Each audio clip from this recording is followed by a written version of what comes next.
Nah, perkenalkan beliau niki yang tiang sampun suwi kecenduk sareng niki sampun beliau orang yang luar biasa, Bapak Wayan Dame, penyandang disabilitas. Swastiastu. Zaman pisan ketemu Pak Wayan Damai, langsung damai. Langsung damai. Dari gersang jadi damai. Niki, ibunya Niketut Ari Kusuma Dewi, beliau sebagai pengamat sosial dan akademisi. Swastiastu. Bu Ari, jangan Bu Ari Luar biasa. Tenang, Bu Ari sama Pak Ayan, nanti kita suguhkan kopi, kopinya kopi spesial. Apa itu? Kopi selam. Nah, kan spesial warnanya selam. Ganti jadi dia ada nanyain kopi. Halo sebelah. Iya. Ini sebelum kita suguhkan kopinya, kita akan saksikan dulu tayangan yang satu ini.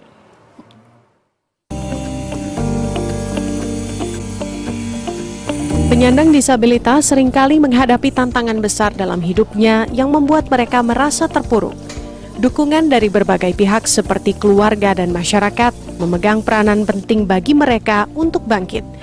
Yayasan adalah salah satu solusi bagi mereka, seperti yang dilakukan Yayasan Cahaya Mutiara Ubud misalnya. Yayasan ini didirikan oleh beberapa orang penyandang disabilitas yang peduli dan merasa senasib dengan penyandang disabilitas lainnya. Di tempat ini, program untuk membangkitkan semangat mental merupakan kunci yang sangat penting, yang merupakan awal bagi mereka untuk mandiri. Dengan semangat kekeluargaan dan kebersamaan, mereka berusaha bangkit. Di sini mereka diberikan pelatihan berbagai bidang seperti teknologi informasi, kerajinan tangan, dan keterampilan lainnya. Misalnya, pelatihan komputer yang dapat membantu di bidang digital yang merupakan hal penting pada era modern. Sementara pelatihan menjahit dan kerajinan tangan memberikan mereka kesempatan untuk menciptakan produk yang bernilai jual. Mereka juga belajar bercocok tanam dan beternak ikan yang hasilnya digunakan untuk kehidupan sehari-hari, bahkan ada yang dijual. Yayasan juga bekerja sama dengan berbagai industri untuk menciptakan peluang kerja bagi anggotanya. Kerjasama juga dilakukan dengan para relawan dan pihak terkait. Mereka mengadakan baksos seperti memberikan bantuan sembako dan keperluan lainnya.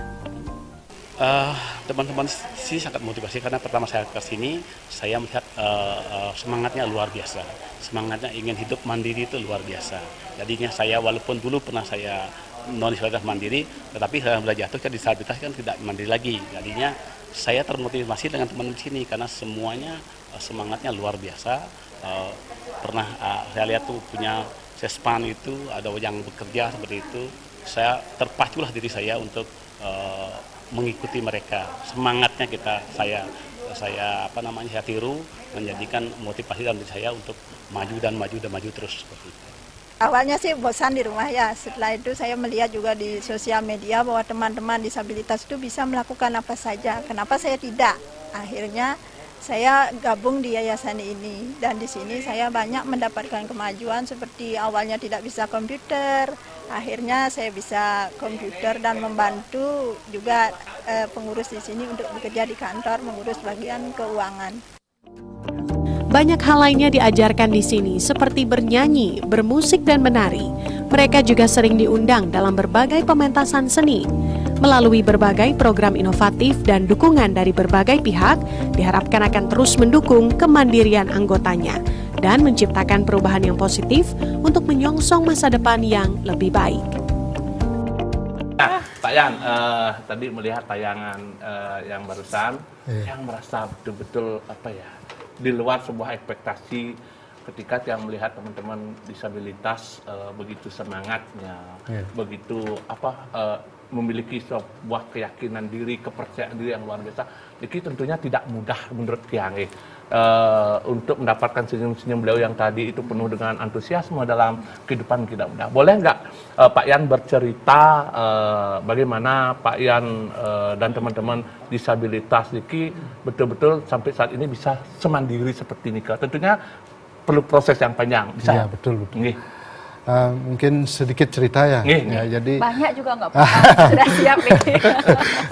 Sebenarnya begini, disabilitas itu kan beragam dia. Kalau dari saya sendiri, saya kena polio umur 5 tahun. Itu sudah bisa jalan dulu.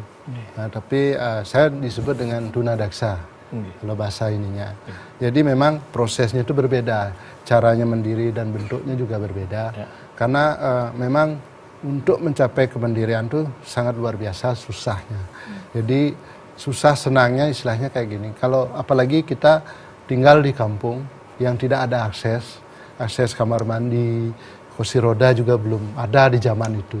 Jangan bicara hari ini kan gitu. Nah, jadi saya hanya cerita aja sedikit untuk membebaskan diri dari problem itu dulu sebenarnya. Karena mindset kita lebih sering kadang-kadang tidak seperti bikin mie goreng langsung jadi.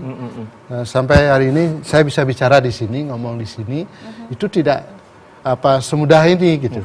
Karena dulu malu pasti ada, tekanan mental juga sangat-sangat menjadikan itu halangan yang besar bagi disabilitas. Apalagi paradigmanya dulu disabilitas tuh bisa ngapain gitu. Mau hidup ngapain gitu. Mungkin bahasa gininya nyusahin aja, mungkin begitu, mohon maaf ya Pak Yan ya. Ya seperti itu sih yang saya rasakan. Cuman kan kebetulan saya hidup di lingkungan yang banyak ada kerajinan dan sebagainya, mungkin sedikit agak berbeda. Cuman ya harus diperjuangkan di situ. Saya dulu ke sekolahnya tuh nggak bisa. Kenapa? Sekolah umum belum bisa menerima itu. Kenapa? Karena tidak ada sekolah yang khusus sampai hari ini gitu. Kalau dulu saya mau sekolah di SD atau yang di sekitarnya situ, tentu ya bukan saya bahasanya menjelekkan, berarti kan ada semacam penolakan lah bahasanya. Ngapain masuk lagi gitu. Presidennya masih utuh kan gitu, kayak model dulu gitu. Apalagi kamu yang tidak bisa jalan kayak gitu sih. Itu yang menjadi motivasi ya sebuah perjuangan tidak mudah. Gitu. Tentunya apa yang disampaikan Pak Yan, kita juga merasa ya bagaimana beliau ini bisa tampil juga bersama kita di Warung Wirasa, diundang di beberapa tempat untuk berbicara itu butuh proses yang panjang. Sanci ada masih kalau takon aja Bu Ari. Karena kan Maro beli itu memperkenalkan Bu Ari sebagai pengamat sosial atau akademisi. Tadi kita sudah mendengarkan bagaimana ceritanya Pak Wayan Damai, luar biasa sekali dari dulu sampai sekarang, itu begitu proses yang panjang. Nah, Bu Ari bagaimana melihat apa pandangan Bu Ari melihat yang terutama tentang tantangan ya Bu Ari ya, tentang apa yang diceritakan oleh Pak Wayan Damai tadi. Oke. Kalau mengenai tantangan untuk teman-teman disabilitas itu sebenarnya banyak banget ya, banyak banget.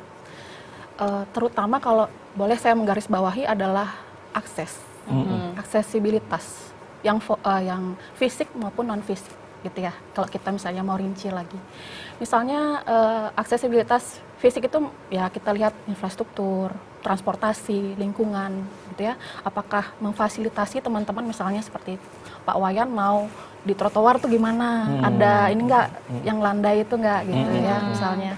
Terus untuk teman-teman tunanetra mau nyebrang itu ada suara enggak di traffic light-nya.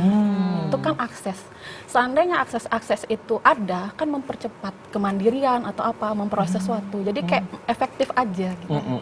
Kalau yang non fisik misalnya kita pergi ke ini ya, ke rumah sakit gitu ya.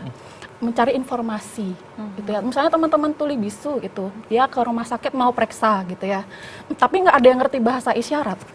Dia nggak akan mendapatkan informasi secepat itu gitu ya. Meskipun emang ada teks tapi kan terbatas gitu ya. Jadi aksesibilitas yang garis bawahi paling pertama. Karena itu terkait efisiensi untuk teman-teman disabilitas mencapai kemandiriannya secara personal maupun secara kolektif gitu. Sehingga kalau semuanya tercapai, teman-teman penyandang disabilitas bisa berpartisipasi secara penuh ke dalam masyarakat. Seperti itu sih lebih kurang ya. Tarik kuncinya beli aksesibilitas. Ya. Mungkin dari kita berbicara masalah kejiwaan, mungkin teman-teman yang baru merasakan di awal-awal, mohon maaf ya, diberikan jabatan atau diberi nama, mohon maaf ya Anda, istilah, oh Anda sudah masuk disabilitas atau rasa keren mungkin cacat, gitu. Mungkin tidak mudah orang menerima bahwa dirinya dianggap menjadi ya yang tidak akan berguna lah, seperti apa yang disampaikan Pak ya tadi. Nah, kira-kira pendampingan apa yang dibutuhkan di awal oleh teman-teman yang mengalami hal-hal seperti itu? Oke, jadi kalau saya melihat untuk pendampingan itu untuk kalau anak-anak berbeda ya. Jadi itu pertama adalah penerimaan dari orang tua dulu. Ya, karena banyak orang tua yang denial terhadap kondisi anaknya. gitu ya. Jadi dia misalnya tetap memaksakan anaknya untuk mencapai kondisi-kondisi yang sama dengan yang non disabilitas, memaksakan, ekspektasinya tinggi sekali tanpa berusaha menerima kondisi anaknya. Jadi orang tua dulu harus, atau keluarga dulu, lingkungan yang harus baik sama mereka, gitu ya. Untuk berikutnya mulailah misalnya di sekolah ada formal informal, misalnya ada pelatihan kerjasama dengan lembaga lain non pemerintah dan sebagainya. Jadi atau misalnya juga ada kerjasama dengan seperti saya pendamping masyarakat gitu ya, misalnya teman-teman. Jadi kami juga masyarakat yang tidak dibayar istilah gitu dilibatkan, karena kami kebanyakan itu tahu tentang penyandang disabilitas karena kalau nggak karena keluarga, tahu dari keluarga ya sedikit sekali kemungkinan untuk tahu karena ingin tahu sendiri gitu loh. Jadi yang itu sih. Jadi upaya-upaya pendampingan seperti itu harus dicari dari dari keterlibatan masyarakat dan dua arah gitu ya. Gitu. Jadi peran pemerintah juga ya, yang pertama harus pemerintah kalau menurut saya. Berikutnya akan mengikuti mereka. Saya belajar dari sana. Oh, pemerintah pedulikah gitu. Kadang kan ada perasaan marah juga, kok nggak peduli sih. Ada gitu juga sih memang. Pernah merasakan begitu? Awalnya saya merasa marah. Pertama kasihan. Pertama kalau melihat seperti itu kasihan, kok gini sedih iba. Tapi setelah lama kelamaan kok saya marah. Tapi saya rasa kemarahan saya tidak ada solusi. Akhirnya saya melibatkan diri sana. Gitu. Jadi bertahap ya. Saya dari SMA mencoba mengalami perasaan itu gitu. Iya, jadi kepekaan kita sebagai sesama ya, hidup sesama. Jadi kesempurnaan itu memang hanya milik Tuhan. Tentunya apa yang beliau ada kekurangan, kita juga harus memberikan satu perhatian khusus untuk mereka. Terima kasih, Bu Ari. Semoga Tuhan berikan yang terbaik buat Bu Ari. Ya, ini kepekaan sosial namanya. Pak Yan, menarik ya. Tadi Ibu juga memperhatikan garis bawah itu fisik dan non fisik ya. Menurut Pak Yan, sudahkah itu Pak Yan dapatkan saat ini? Ya, mungkin begini, apa yang disampaikan memang betul bahwa karena sesuai dengan pengalaman saya pernah berkunjung di negara lain, itu memang kalau bahasanya ya belum dibilang ya belum, karena kita masih berproses. Kita tetap menghargai akses ruang publik itu memang perlu diperbanyak. Toilet umum misalnya, contoh ketika disabilitas ke pasar, mereka dari pagi itu nahan kencing atau nahan pipis lah gitu bahasanya, karena tidak ada toilet. Begitu dia pulang baru dia akan itu kan jarang orang tahu. Nah, ruang publik itu sangat sederhana, hanya dibikin toilet umum aja, dan mereka ke pasar beli apa, kadang kan ingin menikmati suasana kota atau pasar dan sebagainya. Beda dengan di mall ya, kan di mall memang sudah ada tersedia, memang sudah disesuaikan oleh acuan yang ada kan gitu. Itu yang menjadi memang belum gitu. Yang perlu kita sadari juga memang untuk menolong kita bukan berarti harus diberikan sesuatu selalu begitu kayak sembako atau didorong, itu sudah menolong. Tapi jauh lebih bermakna ketika kita ditolong dengan akses. Tadi yang sudah dijelaskan, akses ke rumah sakit, pelayanan, dan dengan baik gitu. Kita manusia gitu. Sama dengan yang lain, hanya kita beda saja gitu. Itu salah satunya juga perlu dipertimbangkan. Kita tidak memprotes secara ini, tapi kita menginginkan gitu bahwa disabilitas itu bisa mandiri, tentu dengan adanya akses yang tadi dijelaskan juga salah satunya. Karena mental juga sangat penting di antara kita. Kalau mental disabilitas belum sembuh, belum sehat, belum berani bicara seperti ini, belum berani ketemu orang, karena traumanya terlalu tinggi. Nah, kenapa? Karena dia sudah merasakan dari dulu dicap dirinya paling jelek, banding-bandingkan dengan yang lain tuh selalu dibilang dirinya paling buruk. Gitu. Kecuali sudah berdamai dengan dirinya. Kayak saya contohnya, saya sudah biasa pergi sendiri, pergi ke luar negeri sendiri, akses ya. Sudah aksesnya ke luar negeri Pak ya, keren banget. Sudah berdamai seperti namanya. Iya, karena kalau Tiang sih sudah tahu banget. Beliau juga sempat menjuarai Olimpiade para Games ya. Para Games. Iya, kalau Aceh para Games. Om Swastiastu. Inggih. Selamat malam. Nggih malam. Sareng sira ring Tiang. Dengan Kepira Bukit Bimbaran. Putwira, Pak Putwira yang Jimbaran. Terus. Silakan Pak Putu. Kebetulan saya juga penyandang disabilitas. Ada beberapa tempat khususnya di Kabupaten Badung, itu sedangkan itu belum ada akses untuk disabilitas. Makanya kami mengalami kesulitan, misalnya mau belanja atau mau ke dokter. Dan selain itu kami belum mendapatkan bantuan untuk penyandang disabilitas. Terima kasih Pak Putwira, luar biasa Jimbaran ya. Jadi di daerah mungkin dimaksud di Kuta Selatan ya. Jadi masih ada beberapa titik yang belum mendapatkan akses yang seperti disampaikan. Pertanyaan yang tadi bagaimana Pak Yan bisa semandiri sekarang, dan apakah dulu memang Pak Yan mendapatkan satu akses untuk ikut sebuah pelatihan sehingga Pak Yan menjadi seorang yang lihat sekarang sangat mandiri bahkan. Baik, mungkin secara pelatihan khusus itu tidak ada. Saya kebanyakan sih belajar dari cara hidup saya, karena dengan itu saya menemukan kebetulan lingkung saya itu di kebanyakan seniman di Desa Kliki, Tegalalang.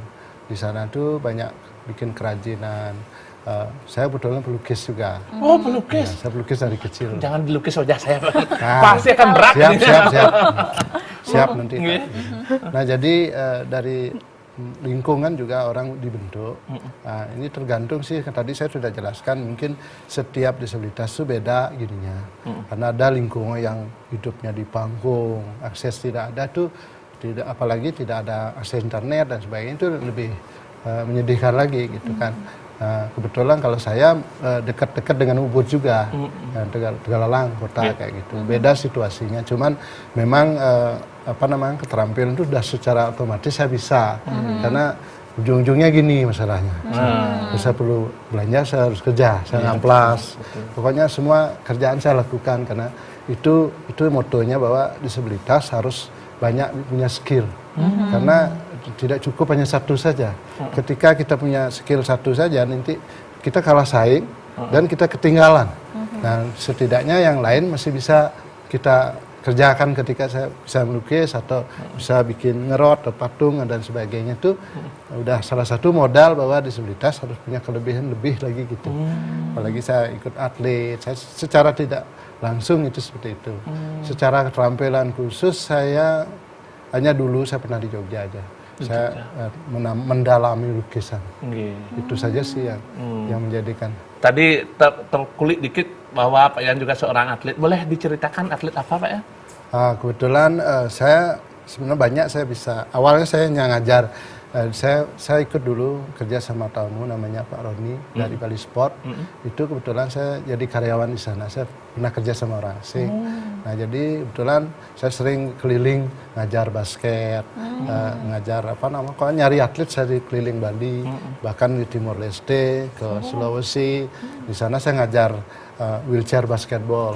Akhirnya saya untuk juaranya saya cycling balap. Dari situ saya mulai. Dan dulu saya ke Korea 2014 jadi teneksi kursi roda awalnya, dipercaya oleh Pak Roni gitu. Nah, jadi di situ saya melihat teman-teman semua hebat-hebat sekali gitu. Kenapa saya tidak bisa gitu. Hanya seiring sejalan gitu, karena saya memang bisa sering cycling itu balap sepeda.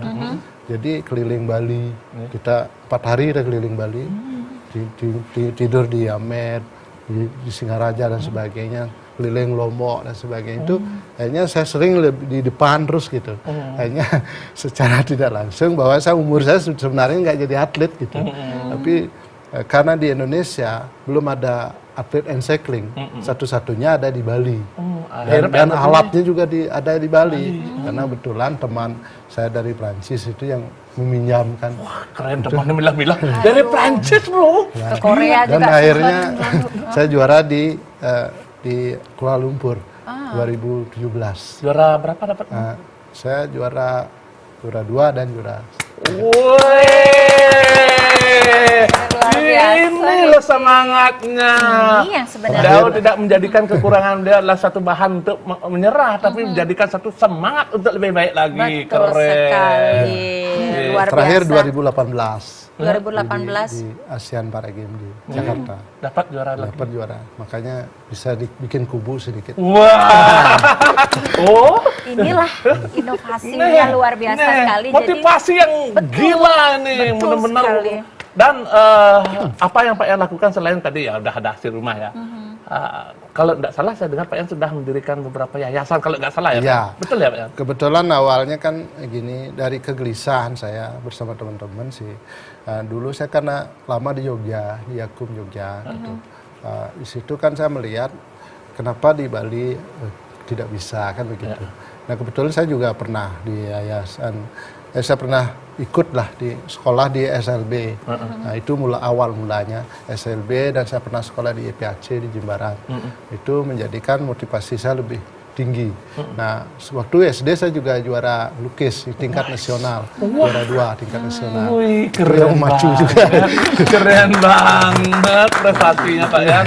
Itu yang memacu saya, memotivasi saya ingin istilahnya penderitaan saya yang dulu di masa lalu itu biar tidak dialami oleh teman-teman saya yang adik-adik saya lah seperti itu, yaitu kita ngumpulin apa namanya teman-teman di Payogan dulu. Kebetulan kita ada tamu namanya Mami Elat. Mami Elat itu yang sering ngajarin masak, pokoknya ngajakin senam dan sebagainya. Kita keliling tuh di desa di Ubud. Pertama kita memotivasi ngajak ke Bedugul, ngajak ke mana lah gitu di tempat-tempat publik itu. Itu dulu belum banyak ada yayasan. Karena kenapa? Kita ingin melihat dunia luar, kita undang mereka. Dan itu patungan. Ada yang patungan nyewain mobil, ada yang nyopirkan gitu. Itu menjadikan akhirnya kenapa kita coba lebih mendalam lagi. Kalau hanya sekedar ngumpul, habis itu pulang mereka sedih lagi. Nah, bagaimana kalau ada yayasan itu ada program, ada semuanya, akhirnya semua terbuka. Tidak lebih dari itu kan bisa mereka mandiri menghasilkan sesuatu dan sebagainya. Wah, sangat mulia sekali Pak Iya, Yan. betul Ya. sekali. Keren. Jadi dari pengalaman-pengalaman itu, kemudian akhirnya membentuk yayasan. Ya, karena tidak ingin adik-adiknya mengalami hal yang sama seperti beliau biar dulu, nggak bagaimana sedih lagi. susahnya Betul. untuk menjadi seorang yang mandiri seperti saat ini. Terima kasih Pak Yan. Nah, tadi yang pertanyaannya masih nunggak penelponnya. Pak Putuwira tadi. Jadi ada beberapa ruang publik katanya beliau yang belum terjamah nih, masih belum ada akses disabilitas. Kemudian juga harus menggerakkan lagi ya perhatian dari pemerintah khususnya untuk para teman-teman kita. Gimana pandangannya tadi Bu Ari terkait apa yang ditanyakan oleh Pak Putuwira, dan sekaligus menyambung nih Kibli, apakah dari pendidikan kemudian inovasi teknologi itu ada hal-hal baru nggak sih yang bisa membantu teman-teman kita dari pengamat sosial atau akademisi, Bu Ari? Oke.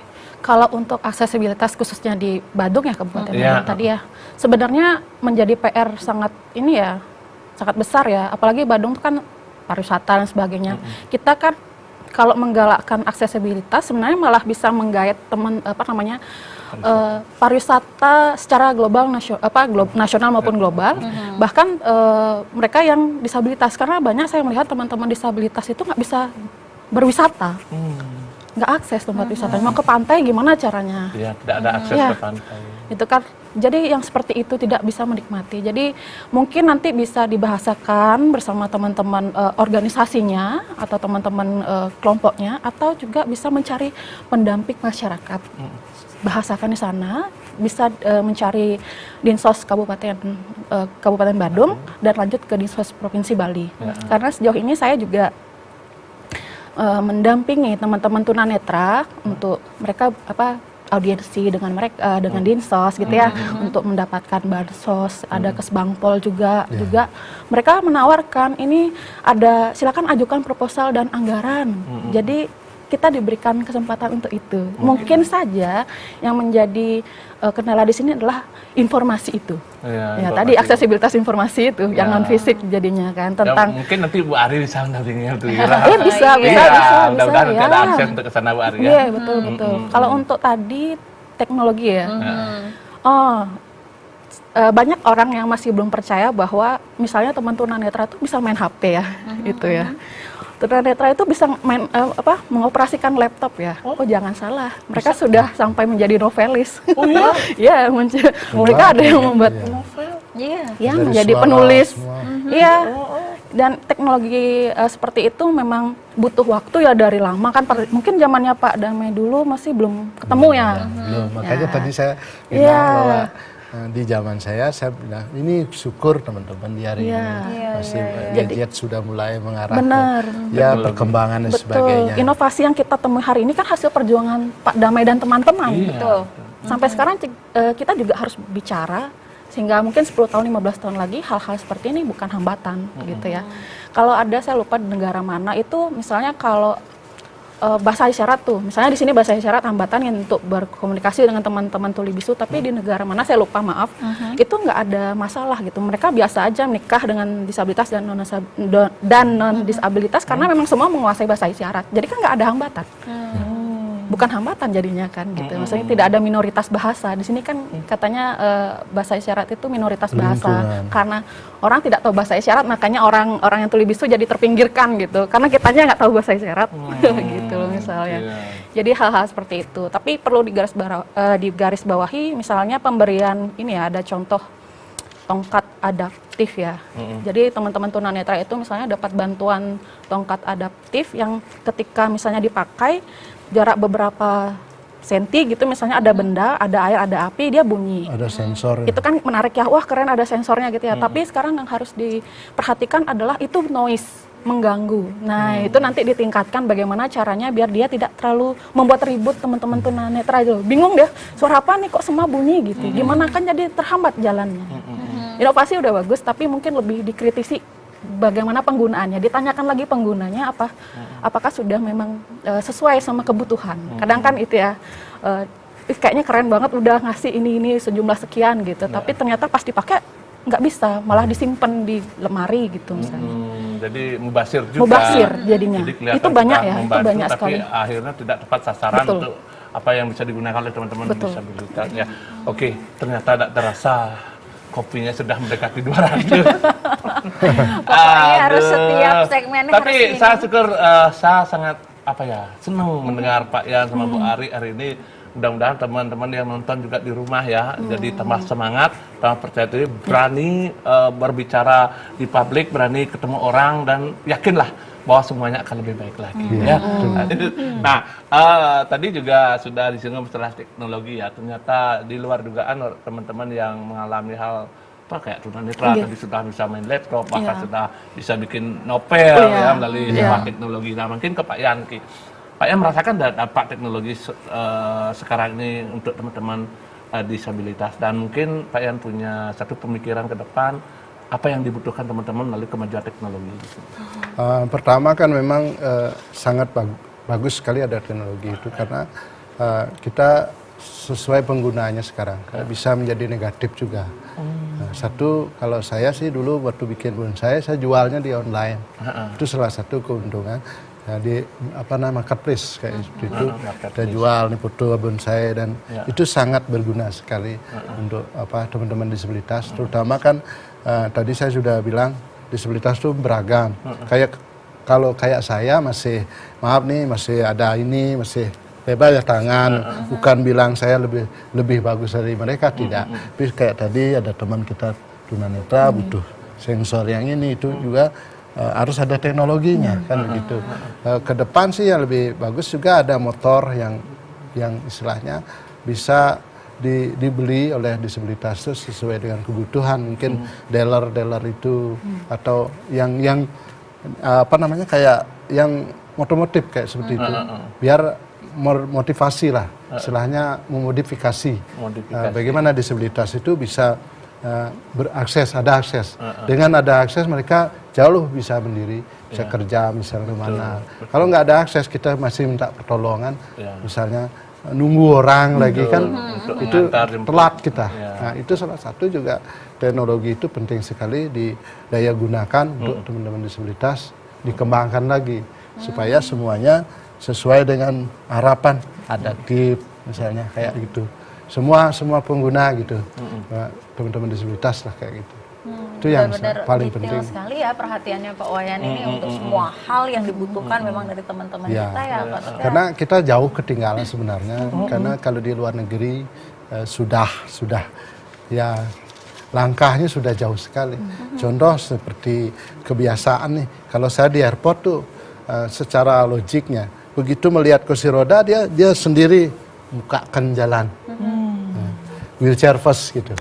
Itu salah satu juga penghargaan terhadap disabilitas yang mengalami, entah itu bukan dari disabilitas saja, tapi ada lansia, di sana ada kereta bayi dan sebagainya, itu mereka sudah otomatis. Kita bukan bilang negeri kita kekurangan gitu, hanya saja perlu mengadopsi gaya-gaya yang baik, praktek baiknya untuk diterapkan di Bali, entah di Indonesia, supaya disabilitas memudahkan, tidak merepotkan gitu. Kita kan membebaskan juga beban negara ketika kita mendiri. Kayak saya contohnya roda 3 dulu sempat juga sering di stop dan sebagainya, tapi tidak pernah dikasih solusi. Nah dari situ saya sudah sampaikan bahwa kita butuh SIM. Ketika nyari SIM susah, tapi ketika kita di jalan alasnya begini, alasnya begitu. Gitu. Itu dulu. Tapi sekarang pemerintah sudah mulai genjot dengan istilahnya mengerti disabilitas itu kayak apa. Hanya perlu mereka juga mengajak kita, melibatkan kita agar apa yang dibutuhkan oleh disabilitas juga didengar. Contoh kayak konstruksi bangunan dan sebagainya itu harus dilibatkan disabilitas. Kayak pemilu dan sebagainya kan juga harus dilibatkan. Jangan hanya sosialisasi tapi tidak pernah tahu bagaimana yang dibutuhkan oleh teman-teman disabilitas. Itu yang kurang gitu. Jadi, segala lini sudah dipahami sama Pak Wayan ini sampai bahkan pemilu pun apalagi kita sebentar lagi ada pemilihan kepala daerah kan. Ini juga sudah diantisipasi dari sekarang sama Pak Wayan. Ya, artinya gini, kita harus sadar kita hidup dilahirkan dari sebuah penciptaan yang sama. Cuman kekurangan itu jangan dijadikan satu alasan dia mendapatkan haknya yang kurang. Buat yang sempurna mendapatkan lebih tidak.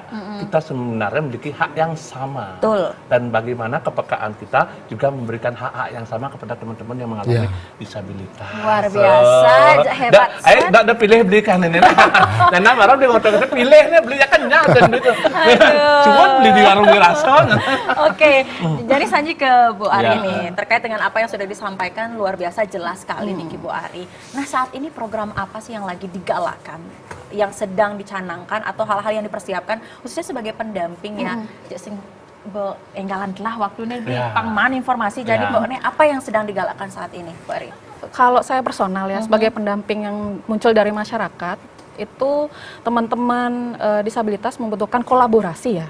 Kolaborasi dengan berbagai sektor, mau pemerintahan, swasta atau yang lain untuk mengadakan misalnya keterampilan yang sifatnya tidak itu aja. Dalam artian begini, ketika misalnya orang tunanetra pasti pijat, jangan sampai berpikir gitu, harus keluar dari zona-zona berpikir gitu ya. Terutama untuk pemerintah, karena kan akan turun ya istilahnya ya ke sekolah, ke kegiatan yang dia lakukan per tahun gitu. Pijat, dikasih terus pijat. Padahal kita punya potensi teman tunanetra ada yang menjadi calon pengacara gitu ya. Kemudian ada barista gitu ya. Kemudian ada penyanyi, atlet dan sebagainya gitu. Jadi sekarang itu adalah mendorong kolaborasi, jadi semuanya itu bisa ikut serta, termasuk juga teman-teman disabilitas, mereka melibatkan kami, misalnya kita yang non disabilitas, agar terjadi dua arah gitu. Dalam artian bukan teman-teman yang non disabilitas aja yang menjadikan teman-teman seperti objek ya, jangan sampai seperti itu ya. Tapi teman-teman seperti Pak Wayan juga turun ke lapangan gitu. Misalnya kayak teman-teman tuli bisu yang Bali Deaf Community itu kan mereka di lapangan Pugutan tuh ngasih kelas bahasa isyarat gratis ke masyarakat gitu. Jadi mereka kan juga turun di sana gitu. Jadi mereka yang menarik masyarakat gitu. Jadi orang tahu jadinya ada ini ya. Dari dari awalnya tuh yang kayak ada ini ya gitu. Jadi orang penasaran. Mau nggak mau dari itu dulu ya. Soalnya kalau misalnya memang muncul dari diri sendiri itu kayaknya nggak tahu entah apa yang membuat itu berjarak ya. Saya juga masih memikirkan hal seperti itu. Kenapa ya? Perjalanan panjang itu. Perjalanan panjang. Karena paradigmanya masih kita dianggap lemah, kurang. Karena di kampus-kampus juga begitu. Paradigma itu apa yang diharapkan nih dari Bu Ari? Sosialisasi dalam artian begini, ketika saya pernah ngajar satu kampus, saya mencoba mensosialisasikan tentang disabilitas di kelas dengan cara, ayo siapa mau nulis temanya disabilitas, nggak ada yang milih. Berkali-kali saya masuk ke ruang kelas, seperti itu jawabannya, tidak ada yang memilih, pasti opsi terakhir. Ternyata yang menjadi cara kita untuk mendekatkan itu adalah bersosialisasi dua arah itu. Jadi tidak hanya dari misalnya kami ya Pak ya non disabilitas itu untuk ke lapangan, tapi sebenarnya Pak Damai misalnya pergi ke suatu tempat ngadain pameran lukisan gitu. Tapi misalnya jadi kan masyarakat jadi nggak ada itu gitu loh. Jadi harus emang dua arah. Dua arah. Ya, keren banget. Pak Yan, tak terasa nih waktu kita kan sudah hampir habis ya. Mudah-mudahan besok lusa ada waktu lagi kita akan ngobrol lagi. Singkat Pak Yan, motivasi apa yang ingin Pak Yan sampaikan kepada pemirsa TVRI dan juga khususnya untuk teman-teman yang mungkin senasib ya dengan apa yang Pak Yan rasakan dari dulu sampai sekarang, untuk memotivasi mereka, silahkan. Mungkin begini, sifatnya kita sharing di sini, saya bukan bagaimana gitu.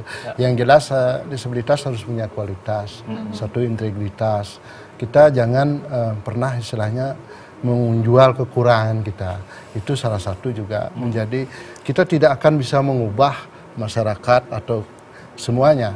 Yang bisa kita rubah adalah keadaan kita sendiri dulu. Contoh kayak saya dulu di kampung ketika saya menikah, orang ngidang ya nganten ternyata begini, dia nggak bawa motor, nyidang ya nggak motor, kayak mobil misalnya nyetir, oh bisa ternyata. Itu salah satu juga sebuah peningkatan yang sangat bagus. Pokoknya jangan pernah patah semangat, karena kita manusia ada di bumi ini, tidak mungkin Tuhan beri cobaan yang tidak bisa kita pikul gitu. Wah, tidak mungkin Tuhan memberikan beban yang lebih daripada apa yang kita bisa pikul. Wah, keren banget. Tetap semangat. Ya, mungkin dari seorang akademisi ada enggak yang ingin disampaikan kepada pemirsa TVRI, baik yang non disabilitas maupun yang mengalami disabilitas? Kalau dari saya, kalau bisa mari kita semua berkolaborasi untuk menciptakan Bali yang inklusif dulu sebelum mencapai ke Indonesia yang inklusif. Jadi terlibat secara penuh dan saling mengisi gitu aja. Itu sih. Singkat, luar biasa tapi penuh dengan makna, Blin. Iya, luar biasa. Terima kasih Bu Ari, terima kasih Pak Wayan Damai. Pak Yang Damai. Sedamai hatiku hari ini. Yang masih muda nih. Beli Wayan Damai ya. Duduk rangka nekak Wayan Damai. Ya juga Bu Ari, terima kasih. Sama-sama. Harapan kita beliau-beliau yang mengalami disabilitas tetap bisa lebih semangat, lebih mandiri, dan yakinlah Tuhan bersama kita. Terima kasih. Terima kasih. Dan tukang niki sampun panumaya galah ngiring puputang antuk para mesanti. Om Santi Santi Santi Om.